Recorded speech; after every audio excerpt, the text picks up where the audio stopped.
Hey trainers, I've thought I would make like a weekly overview video this week since I'll be out of town and I may also be out of pocket for quick questions.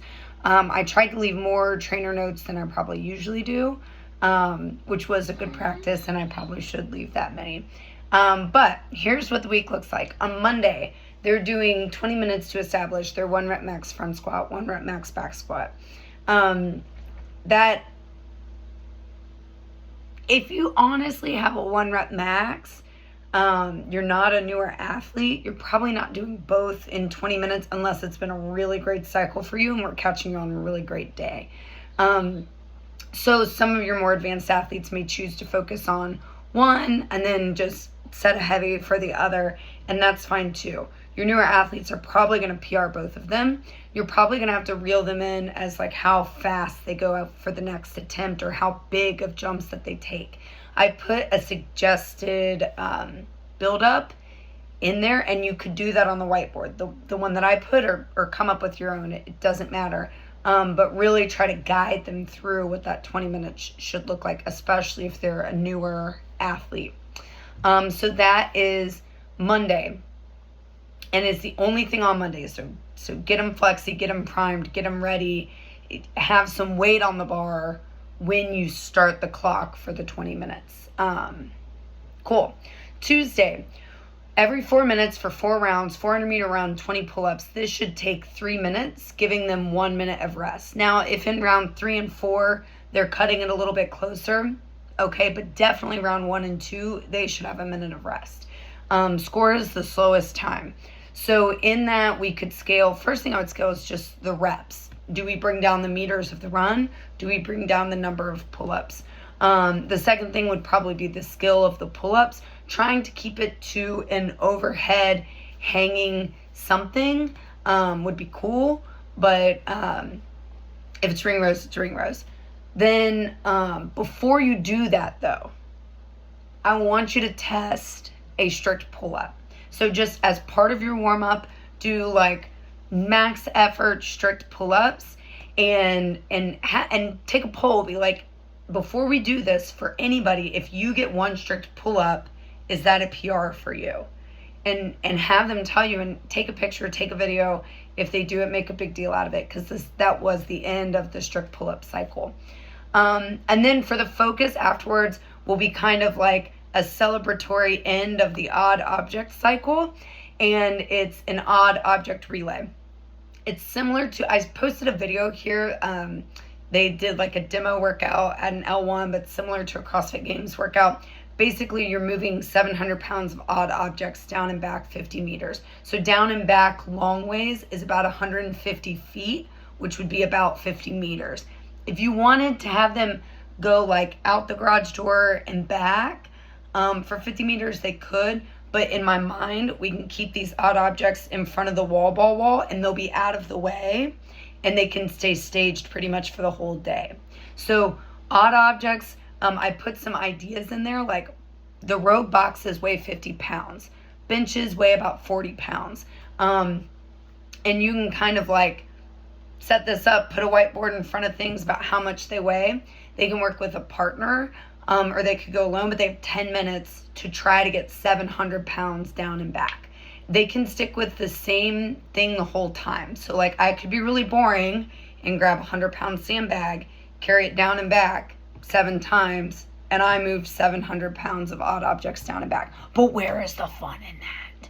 So try to have a lot of fun with that. I'm kind of jealous I'm missing that. Then Wednesday, we're going to go into a power output cycle, and we're going to use cows on the bike to try to kind of pre-test and post-test these power workouts that'll be sprinkled in. So I want a 2-minute echo bike test before the Sam Briggs workout, and just make sure they log that, and it's something we'll revisit. Then the Sam Briggs workout, single arm overhead dumbbell walking lunge. Then burpees over the dumbbell, that'll be 50-35. I just realized that's not in there, so I'll fix that. And then 50 double unders after each round. 25-minute cap will be like a little bit of a longer one. Thursday, 10-minute EMOM of 1 power clean, similar to what we did last week with the power snatch. Again, we're going into a power cycle, so you can see how we're kind of like doing these little tests so we have them for later. Then it's a 15-minute AMRAP of 21 box jumps, 14, 11 cow bike, and then 7 power cleans, written at 125, 185. And this is not like the row workout last week where it's like, I want you to take 80% and use it, even if that means that you RX plus. I want them to do no more than 80%, okay? But if 125 is my 70% and I can throw it around, cool, have at it, try to get 5 rounds, try to treat it like an EMOM. So don't force an athlete to RX plus this week to get to that 80%, but don't let an athlete go over 80% or they're gonna be staring at that barbell. I did say unless they're pulling like a Chelsea Sellers and just reverse curling the bar, then maybe they RX plus it. Cool. Friday is our core test. So every week for the last 9 weeks, we've had a core specific workout. Reason being, when we did the Community Cup workouts, as a gym, our worst finish was the overhead squat toast bar workout. So we've been doing core focused workouts for the last 9 weeks, 1 a week. So this is kind of like our test of that. So you might have an athlete use whatever overhead squat weight they used for that workout, even though it's written at 135.95, which is a little bit heavier. They can go back and use whatever weight they used for that, or maybe slightly heavier, and see if they can handle it a little bit better. Handstand push-ups are kipping and toast bar.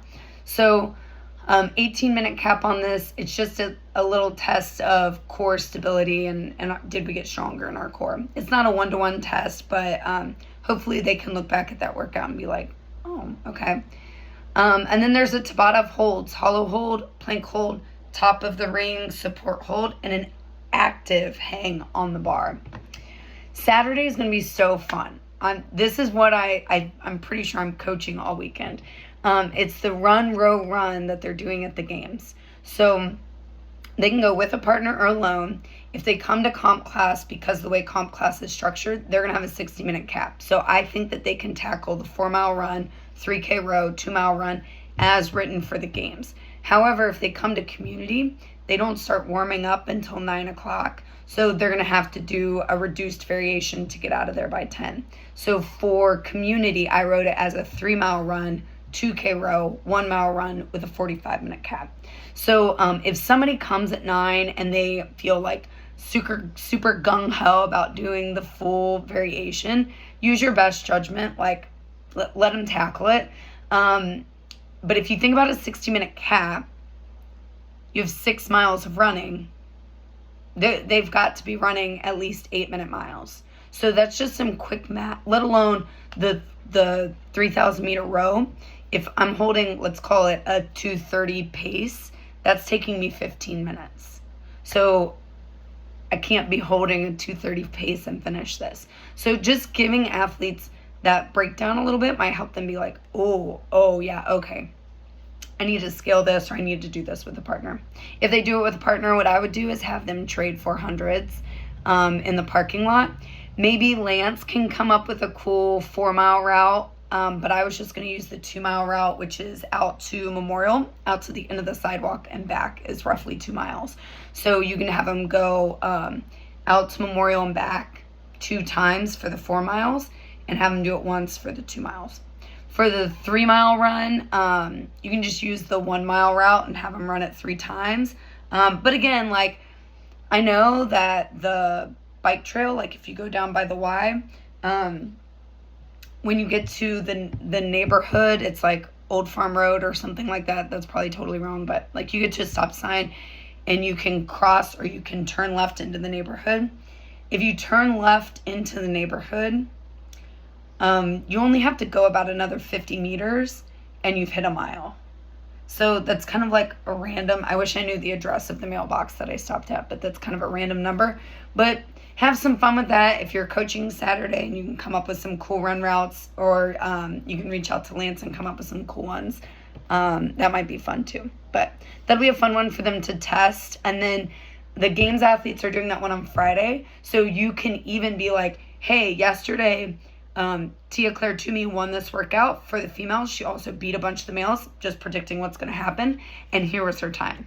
And that's just fun for them to be like, dang, you know, gets them a little bit invested in watching the game with games, which gets them more invested in like CrossFit as a larger community, builds investment on them being forever members. So cool. That's next week. I hope that was helpful. If you didn't watch this, but you read the coach's notes, like, you'll be fine. Text me, but I can't promise I'm going to text back. It sounds like they're going to work us like dogs. So, all right, guys, have a good week.